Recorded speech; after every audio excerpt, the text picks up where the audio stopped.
Order में लिखवा दिए।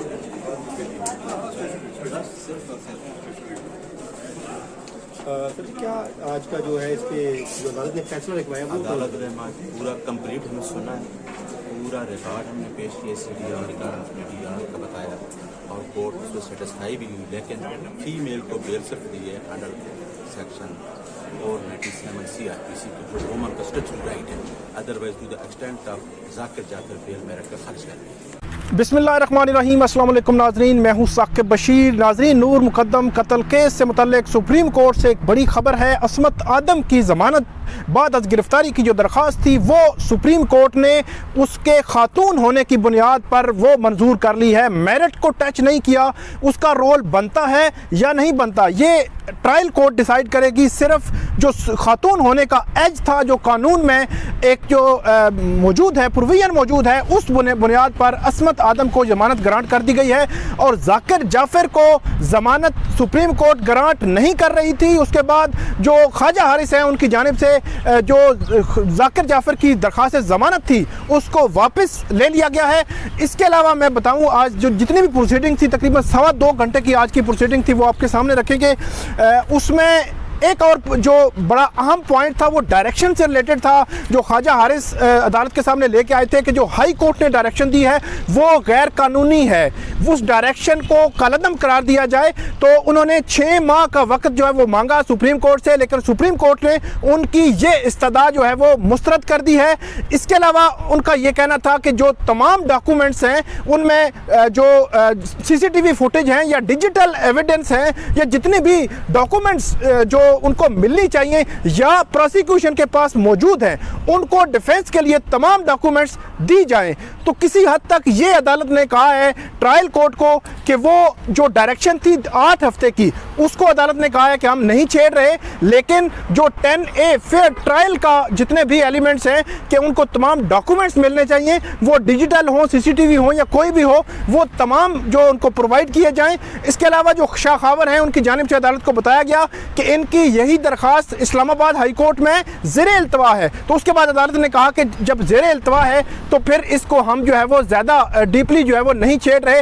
एक लम्हे पे अदालत को ये भी अदालत ने लिखा उस फैसले में कि जो अस्मत आदम है वो इस्लामाबाद में मौजूद नहीं थी बल्कि कराची में थी, जिस जगह ये वक़ूआ हुआ यहाँ पे वो मौजूद नहीं थी। तो एक दफ़ा जब ऑर्डर लिखवाया जा चुका था तो शाह खावर जो हैं मुद्दई के वकील, शौकत मुकद्दम के वकील, उनकी जानिब से अदालत को बताया गया कि ये ना लिखवाएं कि वो अक्रस पे मौजूद नहीं थी, वो कराची में थी, क्योंकि इसका इफेक्ट होगा ट्रायल पे। तो उसके बाद अदालत ने ये कहा कि जस्टिस उमर रज़ा बंदियाल ने ये जो एक पैराग्राफ था या एक जो सेंटेंस था ख़ास तौर पे, इसको डिलीट करवाया है। दूसरे लफ्ज़ों में सिर्फ खातून होने की बुनियाद पर ये जो बेल है वो ग्रांट की गई है। जस्टिस उमर रज़ा बंदियाल, जस्टिस मंसूर अली शाह और जस्टिस काजी अमीन, उनकी जानिब से आज ये केस की समाअत की गई है। शाह खावर जो एडवोकेट थे मुद्दई के, शौकत मुकद्दम साहब के, वो थे अदालत में। इसके अलावा एडवोकेट जनरल इस्लामाबाद नियाज़ुल्लाह नियाज़ी वो भी मौजूद थे, जो तफ्तीशी अफसर हैं दस्तार खान वो भी मौजूद थे, असद जमाल जो है वो भी मौजूद थे, और जो ख्वाजा हारिस हैं वो भी इस केस में दलाइल देते रहे हैं। एक लम्हे पे जो ख्वाजा हारिस हैं, जब ट्रायल की बात हो रही थी, जब ये कहा जा रहा था कि हमें प्रोसिक्यूशन तमाम डॉक्यूमेंट्स नहीं दे रही जो हमारे खिलाफ इस्तेमाल होनी है, वो हमारे पास मौजूद ही नहीं है, तो एक लम्हे पे थोड़ा सा वो हाइपर भी हुए कि आपने अगर इसी तरह सज़ा देनी है तो फिर जो है वो दे दें, आप सज़ा बगैर ट्रायल के दे दें। तो ये उनका हाइपर लेवल था। बहरहाल 6 माह की उन्होंने जो इजाज़त मांगी थी, जो इस्तदा की थी अदालत से, वो अदालत ने मुस्तरद कर दी है। 8 वीक में अब ट्रायल कोर्ट ने, एडिशनल सेशन जज अतार रब्बानी, ये ट्रायल मुकम्मल करना है। जो रोज़ाना की बुनियाद पर ट्रायल होगा, लेकिन उसमें तमाम डॉक्यूमेंट्स, दस्तावेज़ात जो है वो उनको देना ज़रूरी है, जो मुल्ज़मान के जो वकला हैं उनको देना ज़रूरी है। जो आज की समाअत थी उसके अहम पॉइंट्स जो है वो आपके सामने मैं रख देता हूँ। तकरीबन 2 घंटे की ये समाअत थी। इसमें जो इस्लामाबाद हाई कोर्ट का जो फैसला था वो पढ़ा गया अदालत के सामने। उसके चीता पॉइंट्स जो हैं वो ख्वाजा हारिस की जानिब से रखे गए अदालत के सामने। जस्टिस मंसूर अली शाह ने यह भी पूछा कि क्या FIR में इन दोनों मुल्ज़मान का नाम था। अदालत को बताया गया कि 24 जुलाई की जो सप्लीमेंट्री स्टेटमेंट थी उसकी बुनियाद पर इनका नाम इस केस में डाला गया। 20 जुलाई की FIR में इनका नाम शामिल नहीं था। उसके बाद अदालत जो है वो अदालत की जानिब से ये सवाल भी सामने आया कि जो मुल्ज़मान है इनका रोल कैसे जो है वो इसमें आप डिटरमिन करेंगे। ख़ास तौर पर असमत आदम जो है उसके हवाले से मैं आपको बता दूं, गुज़श्ता जब समाअत शुरू हुई थी तो समाअत के शुरू में ही पहली समाअत के पहले जो अल्फाज थे जस्टिस मंसूर अली शाह साहब के जो असमत का रोल है वो हाई कोर्ट ने उसमें जिक्र ही नहीं किया, उसका रोल क्या बनता है। तो वो आखिर तक यही मरला चलता रहा है। एक लम्हे पे जब आज समाअत ख़त्म हो रही थी तो उससे तकरीबन 2 से 3 मिनट या 5 मिनट पहले जो जजेस की 4 से 5 मिनट की मुशावरत हुई, उस मुशावरत के बाद जस्टिस उमर बंदयाल ने ख्वाजा हारिस को जो है वो उनके साथ गुफ्तगू करते हुए और मुकालमा करते हुए ये कहा कि हम ये मामला असमत आदम की हद तक हाई कोर्ट को भेज देते हैं, दूसरी जो दरख्वास्त अगर आप विदड्रॉ करना चाहते हैं तो वो कर लें, उसकी हद तक अदालत कन्विंस नहीं। लेकिन ख्वाजा हारिस दोबारा बोले, दोबारा कन्विंस किया, दोबारा आर्गूमेंट्स किए और अदालत जो आखिरकार उन्होंने इस बुनियाद पर कन्विंस कर लिया कि खातून होने का एज उनको मिलना चाहिए। अदालत ने यह भी पूछा एक लम्हे पे कि खातून की उम्र क्या है, तो यह बताया गया कि तकरीबन 55-56 जो है वो उस खातून की उम्र है। इसके अलावा जो कॉल्स का मैंने आपको बताया था कि 641 और 646 की 2 कॉल्स जो इफ्तिखार की और जो असमत आदम की 2 कॉल्स हैं, गुज़श्ता वीडियो पर मैंने आपको बताया था ये कॉल्स जो हैं वो एक टर्निंग पॉइंट हो सकता है।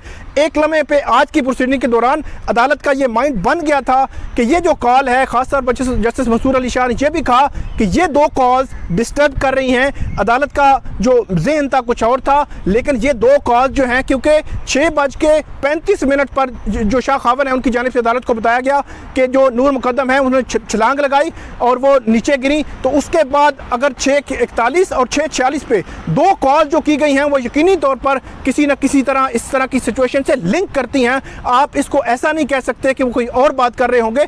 इसी के साथ जस्टिस उमर बंदयाल ने यह भी कहा कि जब मियाँ बीवी दोनों कराची में थे, उनकी कन्वर्सेशन हो रही थी, यहाँ पे उनका घर है, वो इस घर के मालिक हैं, वो उनके मुलाजिम हैं, तो यकीनी तौर पर मियाँ बीवी की जितनी कन्वर्सेशन थी उसमें कुछ ना कुछ जो है वो यकीनी तौर पर लिंक जो है वो हो रहा है। इसी तरह जो जाकिर जाफर है उसकी 7:07 और 7:12 पे जो ताहिर ज़हूर थेरेपी वर्क का उसके साथ जो कन्वर्सेशन थी वो भी अदालत के सामने रखी गई। अदालत को बताया गया कि कैसे जो है वो उनका आपस में लिंक था और जितना जो कॉल रिकॉर्ड है, खासतौर पर जो असमत आदम है उनकी जो ज़ाहिर जाफर है मरकज़ी मुल्ज़म, उसके साथ जो बात हुई थी दिन के वक्त 20 जुलाई को 3:03 पर, यह तकरीबन 10 मिनट से ज़ायद की कॉल थी, उसके हवाले से भी अदालत को जो है वो आगाह किया गया।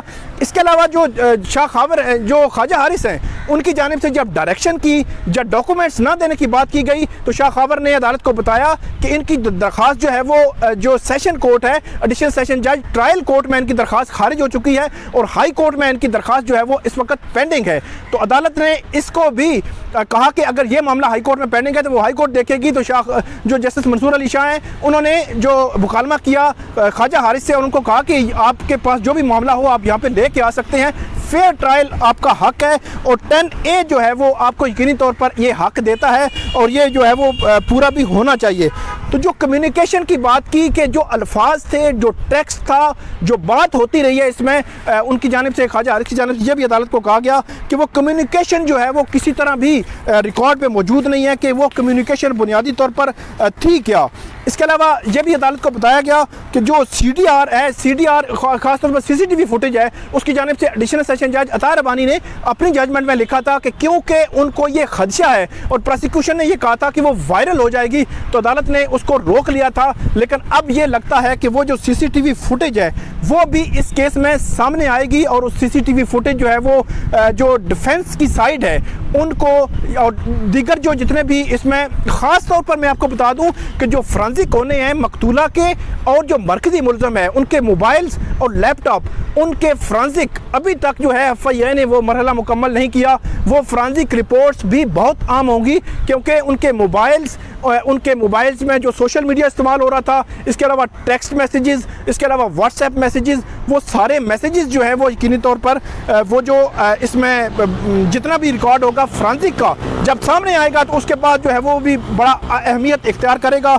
लेकिन अब इस केस में अदालत ने जो हेल्ड किया है और यही अदालत ने कहा है कि ट्रायल मुकम्मल होगा और 8 हफ्ते में ही मुकम्मल होगा, लेकिन जो 10A जितनी भी फेयर ट्रायल के जितने तकाजे हैं वो ट्रायल कोर्ट जो है वो मुकम्मल करेगी। अब इसमें हम देखते हैं कि ट्रायल कोर्ट इस केस को कैसे जो है वो आगे लेकर चलती है और असमत आदम की जो ज़मानत हुई है ये ज़मानत क्या असर दिखाती है ट्रायल पर, क्योंकि बहुत सारे लोग कह रहे थे कि ट्रायल पर असरअंदाज हो सकती हैं चीज़ें, क्योंकि जो असमत आदम हैं और जाकिर जाफ़र जिस दिन ये जो चार्ज फ्रेम हुआ था उनकी जानिब से दस्तखत भी नहीं किए गए थे।